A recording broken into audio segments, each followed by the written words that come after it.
doing the driver's exam here or making the license is literally like studying for your KCSE. You would have to do it in German or English, and it costs quite a fortune, to be very honest, and most especially the practical part of it. Ended up having some of the guys who were not so friendly, looking at minimum 2,000 euro, like spending way more because there was corona in between, and I had to pause. Yes, I did it much later. Just had other things to focus on when I moved here.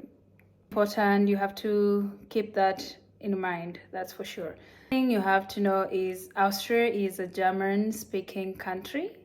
So I remember when I moved here, I thought, well, it should be easy to go back to uni because after all, this probably is like Kenya, where people speak German, but everything in university is English. Fortunately, that's not the case. Most of the bachelor's programs are in German, and you don't need only the basic German, but rather they require you to have a B2 level minimum. So if you want to move here, make sure you at least start learning German before you do that.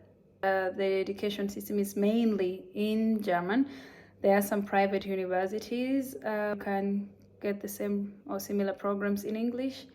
Unless you're lucky to get a scholarship or you are super wealthy, then yeah, if you are mainly focusing on government institutions or some of they call them FR, which is like private university college, then you have to know when it comes to bachelor programs, most of them are going to be in German.